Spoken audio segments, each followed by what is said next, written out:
We return to the hardest MyGM challenge where we're trying to finish the season 500,000 fans ahead of second place, playing on the hardest settings by only using a roster of local talent, aka jobbers. Last week, we saw Jerry Hatrick retain his North American title, one of his 2 belts, as he also holds the world title, in a shock match against former friend Kyle Slickman. Haters will say that the match wasn't that good because of the fighter versus fighter class matchup, but the burning hatred between the pair and a cleverly used power card led to a 5-star legendary match result in our main event last time out. We're currently 129,000 fans ahead of second place. It's a healthy lead, but we need to kick on massively if we're going to have any chance in this ridiculously difficult challenge. Tonight would be a wild one. Rivalries continue between Jerry Hatrick and Kyle Slickman, and Trixie Gambit and Penelope Perfect, and more new faces appear for the first time, and our card is going to have so much variety that the other brands won't stand a single chance. Right? Right? I only had one message to attend to in my inbox in week 3. Triton is demanding a match against Chuck McWagon within the next 3 weeks. For those with a short memory, Chuck interfered with Triton's match against Stacked McSlacks last week and caused him to lose, after Chuck himself had lost to Triton the week before. It seems like he'd taken that loss quite painfully, as not only did he attack Triton during his match last week, but he came to cry to me about always losing and begged me for a win, but I wasn't able to put one on a plate for him. Triton would get his chance for revenge tonight as he made his way down to the ring, and Chuck McWagon would get his chance for a victory too, one that he was desperate for, as the two faced off in this week's opening match. However, it wouldn't be a singles match. This would be a fatal 4-way, including 2 jobbers that have been in the spotlight for very different reasons recently. Stacked McSlacks would be the 3rd man in, a man that the fans have a strong disdain for after attacking Jerry Hatrick backstage in week 1, and he picked up a victory last time out to start the year 1-0. The final man making up this fatal 4-way would be Jackson Smooth, another man that sits on a perfect 1-0 record this year. Fans could not believe what they saw last week as Jackson Smooth made his return from one of the most serious injuries doctors have ever seen to claim victory in a triple threat. But could he go one better with an extra opponent in the ring tonight? Will it be Triton claiming his revenge? No, it was neither of those outcomes. It was Stacked McSlacks who came out with the victory yet again as he slammed fellow heel Chuck McWagon through the table. Not only did the heel Chuck fail to win once again, it was actually him that lost the match. How is he going to react to this? It was an unbelievable start to the week for us, with this being awarded a 4-star amazing match rating. Cash Suplex then took to the mic for the first time this season. He talked about the extreme wealth he generated from his chain of casinos in Mississippi and said that Dante Roberts could only dream of having money like he has. He also questioned why Dante Roberts has so many military stories when he was actually dishonorably discharged after just 6 months. I have no idea if that's true, but it certainly seems to have riled Dante up, and their rivalry grows to level 3. Dante looks raring to go and wants to take Cash on in the ring right now, but that would have to wait for another week. The fans only rated this promo as okay, but it achieved all that we needed it to. We then put on an interesting women's tag match that included 2 debutantes making their first ever appearance for NXT.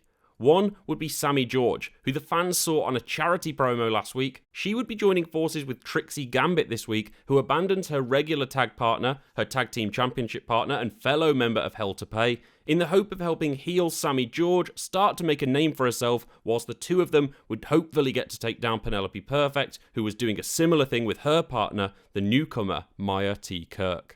It's good to see established stars trying to put new talent in the limelight for the good of the brand. But Tyler Breeze interfered on Penelope's behalf, and there are some question marks around that. Some rumours have been circulating about the 2 of them potentially being in a relationship, which seems unprofessional at best considering one calls all the shots and one has received a push right to the top of the women's division. But even that wasn't enough to stop Trixie Gambit, seemingly a tag team specialist, alongside Sammy George, who looked good given the peculiar circumstances and tension. Hell to Pay are looking a formidable stable in the women's division. The match was only rated 2 stars, but we've seen worse debuts at NXT, that's for sure. Jody Garcia then took to the mic for a second week running to call out the star she started feuding with after week 1's fatal 4-way, Ali Brawler. The fans also rated this as okay and aren't particularly entertained, as they just aren't that invested in this rivalry at all, and neither is Ali Brawler. She is fuming to be called out by a no-name newbie on primetime television. Their rivalry advances. The next match would be an exciting triple threat match for a couple of reasons. The first and most obvious reason, Jerry Hatrick goes up against Kyle Slickman again. It's time for the rematch. Remember, Jerry Hatrick has never been pinned. He's only been beaten because of Kyle being pinned in their tag team match at WrestleMania last year, and he started season 2 with a 100% win record yet again.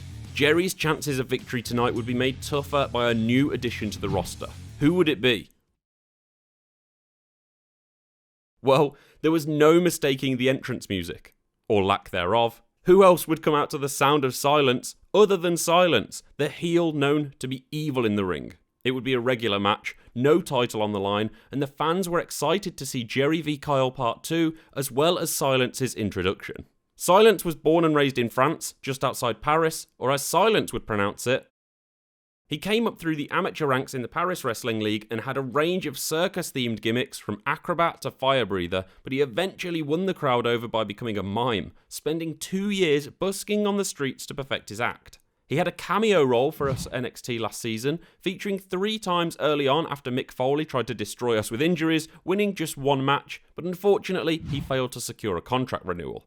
However, he's been practicing all summer long to try to secure a bigger part of the action this year, and he got his big break by making it all the way to the Jobbers World Cup final. He'd need to win tonight to get off to the perfect start, and he'd be in the action against Kyle Slickman, the man that beat him to Jobbers World Cup gold, but it wouldn't be gold for Silence tonight, nor Kyle, as Jerry Hatrick went over once again, pinning the newcomer Silence in a 2-star match.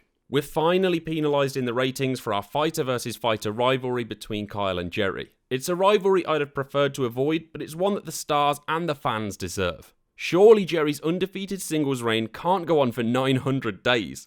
Then it was time for a charity appeal from Dante Roberts. It's a good job this was pre-recorded because there's a pretty high chance that he'd have forgotten all about his fundraising efforts and start to rant angrily about Cash Suplex after Cash's accusations about him being dishonorably discharged from the military early this evening. In his pre-recorded video, he followed up Sammy George's message from last week and tried to remind people about the plague that's been spreading. There is only one way to protect yourself against being unsubscribed, and that's to click the subscribe button. Clicking the notification bell certainly helps. Dante Roberts is not a doctor. This video is made for entertainment purposes only. Please do your own research about the YouTube play. Click on the subscribe button for more information or contact your local YouTube doctor. To end the night, our main event. 2 women that have been feuding since the start of the season, including a massive call out last week. Precious Silver said that Danielle Wallace might have had the highest match ratings last season, but it was all due to the opponents she was against, including the popular social media influencer Sammy Vortex. And she was going to prove to everyone tonight that Danielle was a fraud. She might have a point. Danielle finished last year with the 2nd best win record behind Jerry Hatrick with 9 wins and 2 defeats, including an 8-match win streak, but 7 of those were against Sammy Vortex, who went 0-7 for the year. Was Precious Silver about to show that she was being overrated by the fans? It would be an Extreme Rules match tonight. Anything goes, but you must make your opponent tap out or be pinned for a 3 count. Danielle didn't have too much of a bad reputation despite being a heel, but she was looking nasty in the ring tonight. Clearly, Precious's words had struck a nerve as she started to believe she could have been in for a future title shot, and she didn't want her chances being jeopardised. Who knows, she still could be if results go her way, but tonight, the results did not.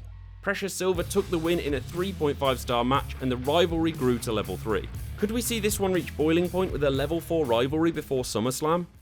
After week 2's impressive showing, this week was almost always going to be a bit of a crash down to reality. But what would the results say? Were things terrible, okay, or better than expected? Well, we waited for the results to come in, and they said that we gained 48,246 fans with a good booking rating, perfectly meeting the drama curve, but the matches weren't very exciting overall. That might seem like a pretty good result, but we put on some great variety this evening with a singles match, a tag team match, a triple threat, and a fatal 4-way, and there was a GM interference with a coast-to-coast card applied, and I think all of this diversity with a small power card boost actually saved our week after some subpar results, especially in the mid-card, rather than helping us achieve a huge win in the ratings that I'd hoped for. However, whilst it wasn't huge, we did win the week. SmackDown gained 37,000 fans, NXT 2.0 gained around 45,000, and Raw gained around 40,000. Our lead extends to 155,000 fans in our challenge to win the year by 500,000.